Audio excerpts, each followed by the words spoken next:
want to share my happiness with you. I landed my dream job and apartment, and I can finally leave my cheating husband. Plus update. Original post: a husband 39 and I 35 met 10 years ago. He was up until last year the love of my life. He was my rock and I his. We shared the same interests, humor, and views. We also were child-free. I owned a little sandwich shop that was fairly popular near huge office buildings. I loved my job, and I was so content. I made good living. My husband is an engineer. When COVID hit and people started working from home, my business went down pretty quickly, and by the fall of 2020, I had to close for good. I still did some catering gigs, but not near enough to have a decent source of income. My husband said that I shouldn't be worried because he could support both of us. I went back to college, HR management, a 3-year program. Around the same time as all that happened, my husband confessed to me that he might have changed his mind about being child-free, something that I had noticed before he confessed. I loved my husband very much, and I had started noticing him around friends and family members who have small children. He was so adorable. And to be honest, without my very hectic job, I also started thinking the same. We had our son November last year. The best thing that ever happened to me, but just 3 weeks after I gave birth, my husband came to me and confessed that he cheated on me. It felt like the ground opened from under me. How could that be possible? He was my love and I was his, wasn't I? He apologized and tried to blame it on the pandemic, on being bored at home, on being scared to be a father, on midlife crisis. He loved me, and he didn't want to lose me. I felt so trapped with a small baby that needed me. No job and no place to go. Good job, hubby. You sure knew when to deliver this blow. A week later, he asked me what I thought about opening the marriage. Humans aren't meant to stay monogamous, and while he still loved me more than anything in the world, he didn't find me enough. I started crying and begged him not to humiliate me. If he just gave me some time, we could divorce and go our separate ways. He said he wasn't interested in divorce. He didn't want to replace me, just add some new excitement into our relationship. 2 weeks later, he came home with her and told me that she's moving in with us, a 26 years old that he met at work. He started showing her the apartment and explained how important it was for me to have everything clean and tidy all the time, and that she should abide by that. She was smiling the whole time. He took her to the guest bedroom. She's been living with us ever since. I moved to my son's room and put locks on, and I've been living with my baby for almost a year now, rarely existing in the common areas beside preparing for my catering gigs. The GF moved eventually into my bedroom with my husband. He warned me that this would happen if I refused to move back. Funny how we can adjust so fast and find small pleasures even in the most difficult times. Having my baby and seeing him grow has been my biggest comfort, him and my studies. After a few months, my husband gave up trying to talk to me outside of matters concerning our son. He finally realized neither fighting, tantrums, nor love bombing worked on me, and most importantly, he stopped trying to get intimate with me, beside the occasional "I love you" or "I miss you" text, sometimes a sext, while he's literally on the other side of the wall. His GF kept her distance from me, and I was thankful for that. She moved out a few times after they would fight. I don't know the details, but I would guess that she wanted exclusivity. Oh, the irony. She always showed up again after a couple of days.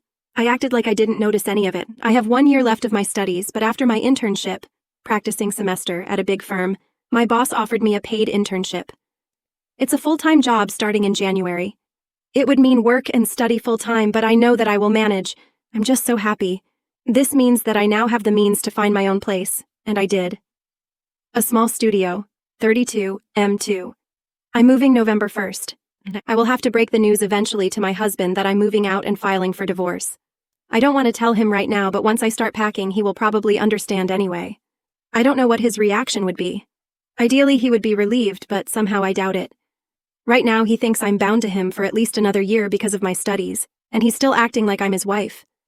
I have been so lucky this far, and hopefully my moving out and divorce won't be any different.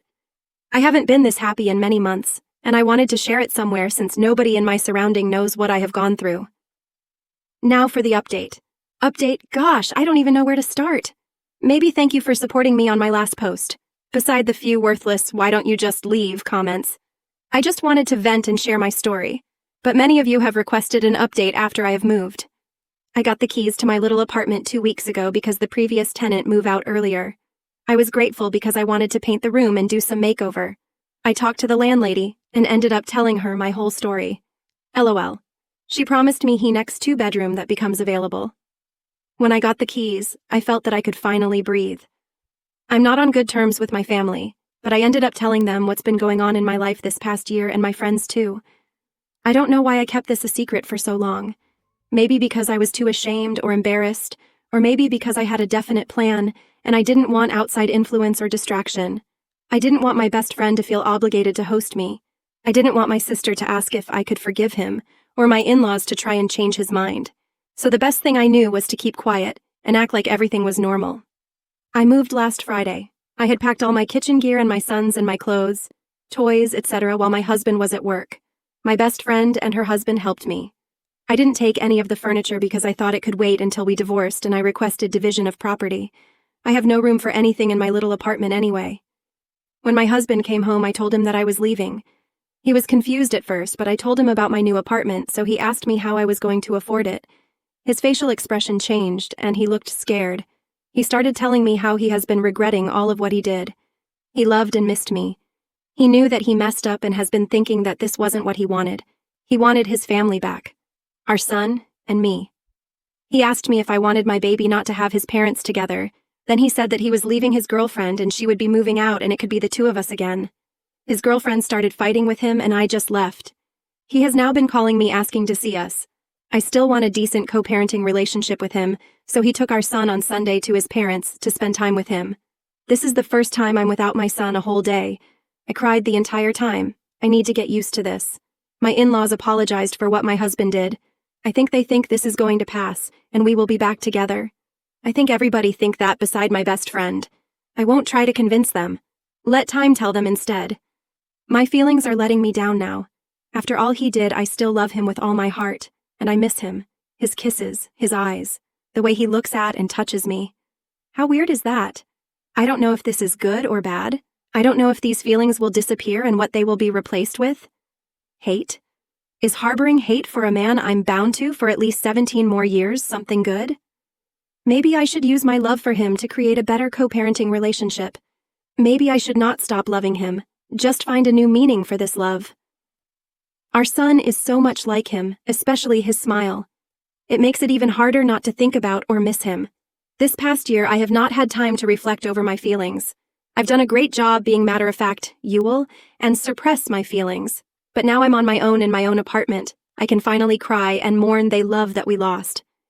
And the weirdest thing is that I really believe that he still loves me too, in his own weird way. I don't think he ever stopped loving me. I have watched him with his girlfriend for a year now. It's never like how he was with me when we were happy. The only times I could see his old loving self was when he looked at our son, or at me when he thought I couldn't see him. When I think of this, I cry even more because what a waste of a beautiful relationship, and for what?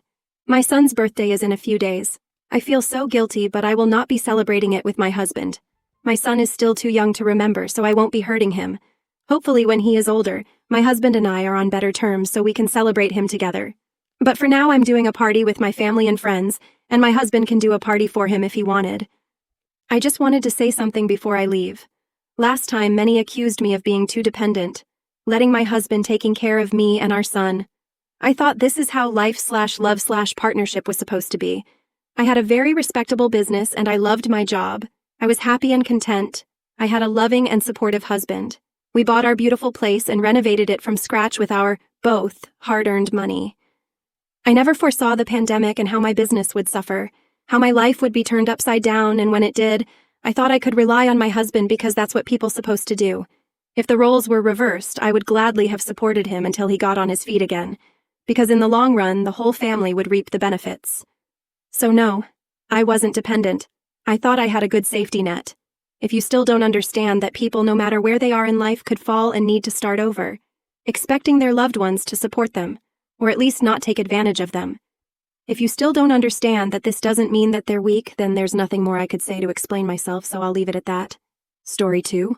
My wife admitted to having a drunken one-night stand last week, and it has turned me into a robot. Plus update. Original post, I, 32M, have been married to my wife Kate, 30F, for 4 years, together for 9. Our relationship has been amazing, loving, and supportive. We have good communication, hardly ever argue, and our bedroom life has gone from strength to strength over the years. We discussed cheating in the past, and I was always clear that we would be over if it ever happened. Kate went home to visit her family last weekend, which was fairly normal. Before she left on the Friday night, We had a minor argument about keeping the house tidy, so our communication was limited on Saturday, but I knew she was going out to meet some friends at a bar. I trusted her 100%, so didn't think anything of it. Before I fell asleep, I texted her saying that I hope she had a nice night. When I woke up on Sunday morning, I had a missed call from Kate at 4 a.m., so I immediately called her to check if she was okay, but no answer. After a few hours, I tried again a few times, but still no answer. Around an hour later, I got a message saying she was fine and was driving back soon. Kate got home late afternoon and looked awful. She had clearly been crying, was not wearing any makeup, unusual for her, and looked like a shell of a person. I knew right away something was wrong, but she wouldn't let me hug her and would barely speak. I sat her down on the couch and made her some tea. I gently encouraged her to tell me what was wrong, and she burst into uncontrollable tears for at least 10 minutes while I was trying to comfort her. She then proceeded to tell me, stopping every few words, that she had slept with someone last night after the bar. At that moment, something in my brain broke. I can't describe it any other way. I immediately got up and jumped in my car and drove off. I went to a park and walked around it for about an hour. Kate was calling my phone constantly, and I turned it off. When I got home, I grabbed 2 suitcases from the garage and went to our bedroom. I threw some of Kate's clothes and shoes into them and left them by the front door. Kate was lying on the floor in the living room, curled up into a ball, sobbing. I called her best friend who lives nearby and told her that Kate needed a place to stay and a ride to her place, and that Kate could explain everything to her later. I told Kate I was leaving for an hour and that her friend was coming to pick her up. She grabbed onto my legs, trying to stop me from leaving. When I returned home again, Kate was gone, and so were the cases. On Monday, with a clearer head, I answered one of Kate's many calls and told her that I needed her to send me an email with as much details as possible of that night, and if she leaves anything out, there will be no hope of reconciliation. I received this email on Monday night but still haven't opened it. Since then, everyone has been trying to contact me, but I have just been working, exercising, and sleeping. One of her friends turned up at my house with an attitude demanding an explanation. I told her to speak to Kate and close the door in her face. I have also been speaking to divorce lawyers, have moved money into separate accounts and blocked Kate and all of her friends on everything. Everything I have done since I found out seems like I have been on autopilot. I don't feel angry, upset, or overly emotional. Just numb. Kate posted a note through the door yesterday asking me to meet tomorrow, but I'm conflicted. Should I meet her? Will it change anything? Is there any point in trying to reconcile? Is it normal to feel like a robot, and how do I snap out of this? Edit. Just to add that when I came home the first time, Kate confirmed it was consensual. She was drunk, but knew what she was doing. Now for the updates. Update 1. After reading your comments, I decided to meet with Kate but not read the email. Kate came to the house yesterday, and when I opened the door, she looked terrible. She tried to hug me and started mumbling apologies, but I stopped her and we sat down to talk. I started by telling Kate that I would be recording the audio of the conversation, and she agreed. I then asked her to explain what happened and told her that I haven't read the email she sent. Kate said she had been at the bar with 2 friends. I know and like both of them, and told me what she had to drink. I was surprised at how little she drank because it was the same amount we would normally drink when going for dinner, a few glasses of wine and a cocktail. She admitted she was only slightly tipsy. One of her friends, Sarah, has a younger brother, Max, 27M, who came to pick them up around midnight. It's a running joke in their group that Max has had major crush on Kate since high school, and I had heard them joke about this. The 4 of them went to get some food, and Max then dropped each one off until it was just him and Kate. Kate said she didn't want him to drive the 20 mins to her parents' place after working all day, so would just order an Uber from his apartment. She went into his apartment to order the Uber but couldn't get one. Max suggested she should crash in his bed and he would take the sofa. He would then drop her off in the morning. Kate refused and continued to try to find an Uber. They were sitting on Max's bed and he kissed her. She kissed him back and they ended up having sex. After that, she broke down crying from guilt and Max took her home. She cried for another hour, then tried to call me to tell me what she had done. We had to stop a number of times because Kate kept breaking down and crying hysterically. She told me it was a huge mistake. She got caught up in the moment. It was terrible. She only loves me, blah, blah, blah. After she was done, I told her that her story didn't make sense, but it didn't matter at this stage because I was done. This caused another breakdown. I told her I was going to continue with the divorce preparations, but for the next month we would be separated with no contact. I also told her that we would both remain faithful, would get a full STD panel, and she would tell our mutual friends and family what happened. If she sticks to these conditions, I would be willing to meet again to see if there was any way forward other than divorce. She enthusiastically agreed to this but made it clear that she did not expect me to stay faithful to her. I know many of you will criticize this decision, but I need to be sure that divorce is the right option after I have had time to process everything that has happened. I am still 99% sure that is where we are heading, but I need to be 100% certain. Update 2. A few things have happened in the last week, so I thought I would make an update post if anyone is interested. First of all, I'm not in robot mode anymore. I have been having bursts of intense feelings of anger and betrayal, but have been keeping busy with work and exercise. My friends have also been great since they found out and have been dragging me out of the house to hang out. I decided to read the email and wish I hadn't. The story Kate told in the email was mostly the same, but there was no mention of going into Max's apartment to order an Uber. There were also pretty explicit details of what they did, for how long, and that they had apparently used a condom. I will never be able to forget this description. Many people who were originally criticizing me for kicking Kate out of the house have now apologized, but they can keep it. Kate's parents reached out to apologize, and I spoke to them because we had a good relationship before all of this. They begged me to try to work it out but said they understood if I decided to get divorced. I didn't commit to either option. Kate's other friend that was there that night contacted me to tell me her side of the story. It mostly matched up, bar food home. She said Kate could stay over at her house, but she refused, saying she was driving home early the next morning. Max apparently insisted that he would take Kate home. The version of the story that she told didn't mention Kate trying to get an Uber, only that Max invited her in and she accepted. I asked her if she had ever suspected anything before, and she told me that about a year ago, she went to meet Kate for coffee, but found Max sitting with her when she arrived. Apparently Kate looked guilty, but when asked about it, she said they just met by chance. Sarah, Max's sister, also reached out to me and I spoke to her too. She was angry with both Max and Kate and told me a similar story. Apparently, her whole family are angry with Max, and she had not spoken to Kate since she found out. She apologized on behalf of her idiot brother, and said she had warned him to stay away from Kate since high school. She didn't think anything else had happened between them. I have had zero contact from Kate, but heard that she was going to be moving into an Airbnb near our house. Apparently, she is not coping well, and called in sick from work a few times over the last few weeks. She does have support from the friend she is currently living with, and I asked her parents to keep an eye on her. Her parents came up to see her this past weekend. I went out with some friends at the weekend and ended up drunk at a bar.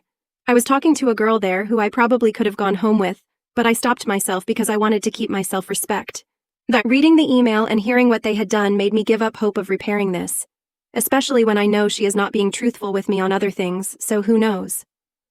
I will be moving ahead with the divorce and might not even wait a month before telling Kate that this is my final decision. Update 3.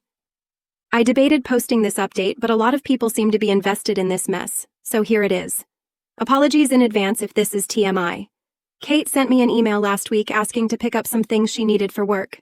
My lawyer told me not to prevent her from having access to the house or her possessions, so I reluctantly agreed that she could come over on Thursday night when I would be at the gym. I told her to be out by 7:30, but when I got home at 8, she was still there. When I walked in, she had left a few work-related items next to the stairs, and she was chopping vegetables for dinner. She looked amazing with her hair and makeup done, wearing one of the dresses I like. The whole place had been tidied and cleaned. I calmly asked her to leave immediately, and she made her way to the door, but stopped and asked if we could speak. I should have said no, but I eventually agreed. We sat down and had a conversation for around an hour, which jumped from topic to topic. Again, I told her I would record the audio, and she agreed. I started by asking her if she had kept her side of the agreement we made the last time we spoke. She said she had taken an STI test, which was all negative. Mine was too, thankfully. And a pregnancy test, which was negative. She hadn't been with anyone else and also told a few friends and family what happened, and many of them were angry and were not speaking to her. I asked a lot of questions that had been turning over in my mind for the last few weeks. She confirmed that her reason for going into Max's apartment, the Uber story, was BS, and she said he invited her in for a drink, and she agreed, knowing at some level that something was going to happen. She can't explain why she did this other than being selfish and enjoying the attention. She also confirmed that she had texted with Max a few times over the years because he would shower her with compliments and make her feel good. He would always initiate, and she was apparently careful not to lead him on, and said she had never sent him explicit messages or pictures. Kate also told me that they had hooked up about 6 months before we got together, but never had sex. She admitted that she was always a bit curious. Her story about being caught at the coffee shop was that Max had texted her asking what she was up to. and she had told him where she was. He then turned up. She swore this was the first time they had ever done anything since we had been together. She said there was nothing missing in our relationship, and she hates herself for ruining her perfect marriage and causing me so much pain. I told her that I still don't believe her story, and that there was no point in continuing the conversation. She calmly asked what she would need to do to make this right, offering up her phone, location sharing, not going out without me, etc. She had clearly been doing some research. I said that I had no plans to become her prison guard, especially when I would never get over the betrayal. Things then took an unexpected turn which caught me completely off guard. She asked me to turn off the audio recording because she had something private she wanted to discuss and didn't want other people hearing it. I refused and she reluctantly continued. She asked if I had been involved with anyone else sexually since all of this happened, making it clear she was fine with it. I told her no, and she said that I must be going crazy. We used to have sex almost daily, and started talking dirty about all of the things I could do with and to her. This involved a lot of kinky things that I had wanted to try or had only done a few times. She said she wanted to meet my needs, even if we did not get back together. She said we could have as many threesomes as I wanted from now on, or we could be open on my side only, and she would even find partners for me. She was trying very hard to turn me on, and I stayed silent until she asked who I wanted to have a threesome with. For some reason, I mentioned the name of her coworker, who is 5 years younger than Kate, and a total knockout. This surprised her, but she was in too deep and asked me what I wanted to do with her. I went into detail about a pretty hardcore scenario, and Kate was encouraging me until I said that she would just be watching. This again caught her off guard, but she went along with it. Later on, I realized that I only said all of this as a petty attempt to hurt Kate, which I don't feel good about. She was obviously convinced that her plan was working, so she pulled up her dress and got into my favorite position on the couch, begging me to have sex with her. I'll admit that for a few seconds my body reacted even though my head was not in the game. Everything suddenly came into focus and the content of her email came flooding into my head. I can't explain why, but I started to laugh. Not just a chuckle, but a full-on belly laugh. She looked hurt and moved away, then started to cry. I told her it was time for her to go and she left quickly, probably due to the embarrassment. I also said she needed to hurry up and get a lawyer because we are getting divorced. The post-nut clarity after she left confirmed that I had dodged a bullet. I have a meeting with my lawyer later this week and want to move forward with the divorce as quickly as possible. Final update. My wife admitted to having a drunken one-night stand last week and it has turned me into a robot. Thought I would provide a final update on the situation for anyone that is interested. The last few months have been tough and I have only seen Kate in person a handful of times. After a few weeks of no contact, I decided that we should discuss things with a clearer head. We went for lunch and had a calm, respectful conversation about everything that had happened and what reconciliation might look like. Kate said she would do anything to get things back on track, and I believe her but didn't commit to anything. After that, Kate asked me to go with her to see her therapist, who is also experienced in dealing with married couples. I thought about it for a few days before agreeing. The session was tough with a lot of tears, but I didn't get a straight answer on why Kate had decided to cheat. The therapist was surprisingly fair to both of us and was not judgmental. We again discussed reconciliation, but I told her that I thought it was best to proceed with the divorce. Last week, I drove up to her parents' house to drop off some tools I had borrowed from her dad. We had arranged for Kate to be there and for her parents to go out for a few hours to give us a chance to talk. I spoke with her parents alone, who were heartbroken, which was hard, but they were both very supportive. During the conversation with Kate, I told her clearly that I had given it a lot of thought, but I wanted to move ahead with the divorce. It came down to the fact that, in my view, we would never get back to where we were, and I realistically can't see myself ever getting over the betrayal. Even if we could regain the trust, it could take a decade of hard work, and that is too big of a risk for me.